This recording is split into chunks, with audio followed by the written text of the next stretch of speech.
Le cinéma, c'est l'industrie du désir. Moi, je crois beaucoup à ça.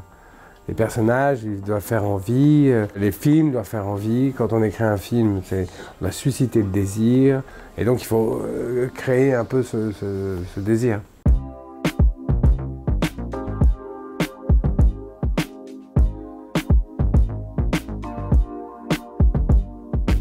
Un personnage, ça a deux objectifs. Ça, c'est vraiment important, et je pense que c'est important pour les acteurs de le comprendre. Ça a un objectif très interne, un primaire, comme ça, très interne, et puis un objectif secondaire qui est plus lié à l'histoire, à comment il doit, là, maintenant, gérer le problème ou le truc. Mais c'est important d'avoir deux objectifs. Si on n'en a qu'un, on joue que l'histoire. Et si on joue que l'histoire, on est redondant. Les choses sont ce qu'elles semblent être.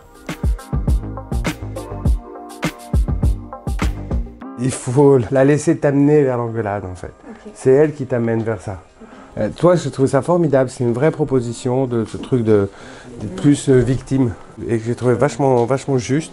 Il y a un truc un peu de serpent quand même à choper. Tu vas le coincer quand tu vois qu'il est emmerdé, voilà. Quand tu attaques en lui disant « mais tu vas parler de la boule, tu seras où dans 6 ans ?» Tu vois, c'est trop fort. C'est pas un homme politique, lui. Elle, oui. C'est plus une machine. Mais c'était bien ce que tu as fait. Le travail, ça mène à la simplicité. Faire de l'art, c'est soustraire, c'est enlever des trucs. Enlever des trucs qui ne sont pas nécessaires et puis voilà, et voir comment ça tient debout après. Un bon scénario, ça sert à attirer des bons acteurs.